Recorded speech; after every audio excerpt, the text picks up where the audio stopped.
Assalamualaikum warahmatullahi wabarakatuh. Perkenalkan, nama saya Kamala Tanisa. Saya dari jurusan PGSD di Universitas Terbuka. Di sini saya akan mempresentasikan tugas 2 dari pelajaran keterampilan berbahasa Indonesia di SD dari modul 4, 5, dan 6. Di modul keempat ada keterampilan membaca. Pada kegiatan belajar 1, keterampilan membaca permulaan. A. Pengertian membaca permulaan. Yang dimaksud dengan pembaca pemula adalah mereka yang tergolong literat atau masyarakat yang masih buta aksara. Di lingkungan masyarakat, para pembaca pemula tidak dibatasi oleh usia. Siapapun yang belum mengenal lambang bunyi bahasa, tidak bisa melafalkan lambang-lambang bunyi bahasa, disebut pembaca pemula. Yang B. Tujuan membaca permulaan. Secara umum, tujuan pembelajaran membaca permulaan adalah melek huruf. Istilah ini sering diversuskan dengan melek wacana. Apa bedanya?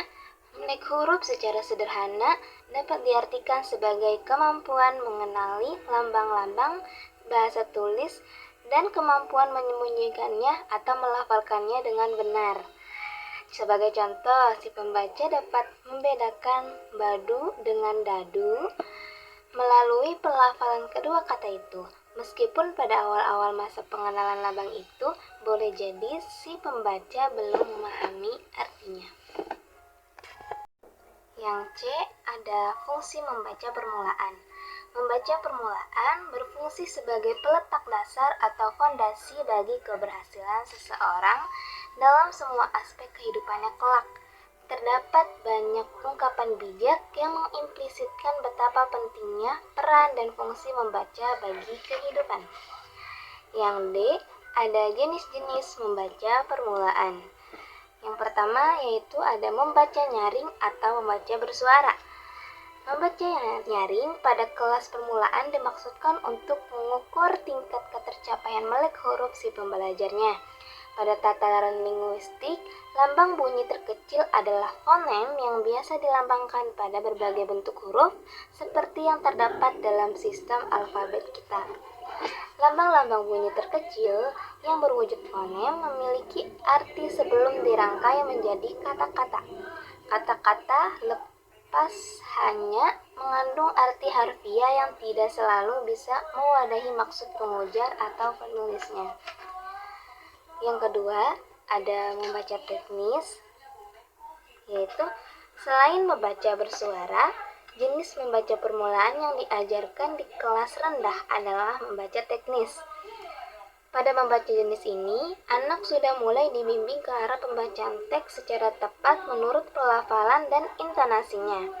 Tanda-tanda baca yang menandai intonasi mulai diperkenalkan. Cara membaca kalimat berita yang ditandai dengan tanda titik berbeda dengan cara membaca kalimat tanya yang ditandai dengan tanda tanya. Jeda pendek yang ditandai dengan tanda koma berbeda dengan jeda panjang yang ditandai dengan tanda titik. Pendek kata, membaca teknis mengajari anak membaca dengan lagu dan intonasi yang tepat sesuai dengan maksud kalimat yang dilafalkannya. Lanjut, kita ke kegiatan belajar 2 yaitu keterampilan membaca lanjut. A. Pengertian membaca lanjut. Pengertian membaca lanjut sebagai keterampilan membaca yang ditujukan untuk pembaca lanjut dengan sasaran melek wacana, yakni kemampuan memahami dan memetik makna bacaan, baik makna yang tersurat maupun makna yang tersirat. Yang B, ada tujuan membaca lanjut. Yang pertama yaitu membaca untuk memperoleh informasi faktual. Yang kedua, membaca untuk memperoleh informasi khusus. Yang ketiga, membaca untuk memberikan pertimbangan atau penilaian. Yang keempat, membaca untuk memenuhi kepuasan dan menikmati emosi. Kelima, membaca untuk mengisi waktu luang. Yang C, fungsi dan manfaat membaca lanjut. Fungsi utama dari kegiatan membaca lanjut adalah kunci bagi pembuka berbagi ilmu. pengetahuan, dan teknologi dalam membuka dan meluaskan cakrawala wawasan pembacanya. Dan yang selanjutnya ada manfaat lebih lanjut dari aktivitas membaca berkaitan dengan peningkatan kualitas kehidupan seseorang dalam berbagai aspek kehidupan, misalnya aspek pendidikan, akademik, aspek ekonomi, aspek sosial, aspek pekerjaan, dan lain-lain. Yang D, ada jenis membaca lanjut. Jenis membaca lanjut itu terbagi menjadi dua, membaca nyaring dan membaca di dalam hati. Yang E, ada mengimplementasikan jenis membaca lanjut. Satu, yaitu ada membaca naskah pidato. Yang kedua, ada membaca wacana informatif dari internet. Yang ketiga, ada menikmati karya sastra. Selanjutnya yaitu modul 5, keterampilan menulis. Di modul 5 ada kegiatan belajar 1, yaitu keterampilan menulis permulaan. Pembelajaran menulis di sekolah terdiri atas dua jenis, yakni menulis permulaan dan menulis lanjutan. Menulis permulaan diberikan di kelas 1 dan 2, sedangkan menulis lanjut mulai diberikan di kelas 3 hingga kelas 6. Menulis permulaan merupakan kegiatan atau kemampuan menggambar atau melukis lambang bunyi bahasa ke dalam lambang-lambang tulis sesuai dengan konvensi sistem tanda yang digunakan oleh suatu masyarakat pemakai bahasa. Menulis permulaan diorientasikan untuk tujuan-tujuan berikut ini. Yang pertama, melatih kelenturan gerak tangan. Kedua, menirukan gambar atau lambang bunyi bahasa. Ketiga, membedakan bentuk atau gambar setiap lambang bunyi. Keempat, menulis tegak bersambung. Kelima, menulis indah.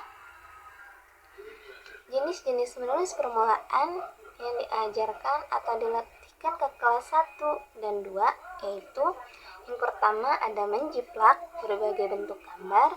Kedua, menjiplak bentuk-bentuk huruf. Ketiga, menambahkan berbagai bentuk gambar dan huruf. Keempat, mencontoh huruf dari buku atau papan tulis. Kelima, mencontoh kata atau kalimat dari buku atau papan tulis. Keenam, mencontoh teks sederhana dari buku atau papan tulis. Ketujuh, menyalin puisi atau lagu anak sederhana dengan huruf lepas atau huruf tegak bersambung. Kedelapan, melengkapi kalimat berdasarkan gambar. Kesembilan, melengkapi kalimat berdasarkan gambar. Ke-10, melengkapi cerita sederhana dengan kata yang tepat. Ke-11, menulis kalimat sederhana yang didiktekan guru dengan memperhatikan penggunaan huruf kapital dan tanda titik. Dan yang ke-12 yaitu mendeskripsikan tumbuhan atau binatang di sekitar secara tertulis. Selanjutnya yaitu bagian KB2, yaitu keterampilan menulis lanjutan. Keterampilan menulis lanjut merupakan keterampilan menulis yang sesungguhnya, yakni kegiatan menuangkan gagasan, ide, pikiran, perasaan ke dalam bentuk lambang-lambang bunyi berupa bahasa tulis. Dalam hal ini, bahasa tulis merupakan medium dari kegiatan menulis. Fungsi utama menulis adalah alat komunikasi secara tidak langsung. Dalam kegiatan berkomunikasi tulis, si penyampai pesan menyampaikan pesan, ide, gagasan, pikiran, kehendak, perasaan melalui sistem lambang bahasa tulis kepada si penerima pesan atau pembaca. Maksud atau tujuan penulis berimplikasi terhadap jenis tulisan yang akan dihasilkannya. Selanjutnya ada mengadopsi pikiran-pikiran, yaitu mengadopsi pikiran-pikiran Hugo Hartig sebagaimana dikutip oleh Tarigan yang membagi tujuan menulis ke dalam 7 kategori seperti berikut ini, yakni 1. Tujuan penugasan, tujuan altruistik, tujuan persuasif, tujuan informatif, tujuan pernyataan diri, tujuan kreatif, tujuan pemecahan masalah, atau problem solving purpose. Selanjutnya ada jenis pembelajaran menulis, yaitu terbagi ke dalam 2 klasifikasi, yakni Satu, jenis-jenis pembelajaran menulis terbimbing, dan yang kedua ada pembelajaran menulis bebas. Selanjutnya, di modul 6, pembelajaran keterampilan berbahasa dengan fokus menyimak. Pada KB1, pembelajaran menyimak di kelas rendah. Melalui proses mendengarkan, orang dapat menguasai pengucapan fonem, kosakata, dan kalimat. Pemahaman terhadap fonem, kata, dan kalimat ini sangat membantu yang bersangkutan dalam kegiatan berbicara, membaca, dan menulis.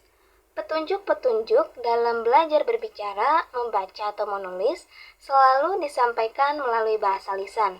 Ini berarti bahwa keterampilan mendengarkan memang benar-benar menunjang keterampilan berbicara. Yang B, ada perencanaan, pelaksanaan, dan penilaian berbicara kelas rendah. Perencanaan, pelaksanaan, dan penilaian pembelajaran menyimak tertuang dalam RPP, Rencana Program Pembelajaran, adalah rencana yang menggambarkan prosedur dan mengorganisasikan pembelajaran untuk mencapai satu kompetensi dasar yang ditetapkan dalam standar isi dan dijabarkan dalam silabus. Lingkup rencana pembelajaran paling luas mencakup satu kompetensi dasar yang terdiri atas satu indikator atau beberapa indikator untuk satu kali pertemuan atau lebih.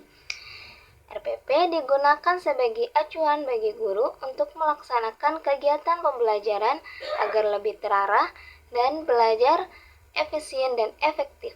RPP yang baik harus memenuhi beberapa kriteria berikut. Yang pertama, ada kemampuan dasar dan materi mengacu pada silabus. Kedua, proses pembelajaran memberikan pengalaman belajar yang bermakna bagi siswa. Ketiga, terdapat keselarasan antara kemampuan dasar, materi, dan alat penilaian. Keempat, dapat dilaksanakan, dan yang kelima, mudah dimengerti atau dipahami. Selanjutnya, di KB2 yaitu ada pembelajaran menyimak di kelas tinggi. Pembelajaran menyimak di kelas tinggi meliputi kemampuan menyimak denah, lambang atau simbol, pengumuman, pantun, cerita rakyat, penjelasan narasumber, cerita pengalaman, berita, atau drama. Pelaksanaan pelajaran bahasa Indonesia di kelas menurut konstruktivisme diwujudkan dalam bentuk peserta didik disuruh menulis atau mengarang dan bercerita. Kegiatan inquiry dilakukan dengan langkah-langkah. Yang pertama, merumuskan masalah, kedua, melakukan pengamatan, ketiga, menganalisis hasil pengamatan, keempat, mengkomunikasikan kepada orang lain, dan kegiatan bertanya diterapkan pada waktu diskusi, kerja kelompok, menemui kesulitan, atau mengamati sesuatu. Yang terakhir ada tujuannya, yaitu tujuan akhir yang hendak dicapai dalam pembelajaran bahasa berdasarkan prinsip komunikatif adalah peserta didik menggunakan bahasa sebagai alat untuk berkomunikasi.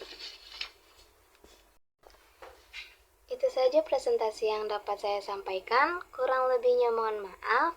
Wassalamualaikum warahmatullahi wabarakatuh.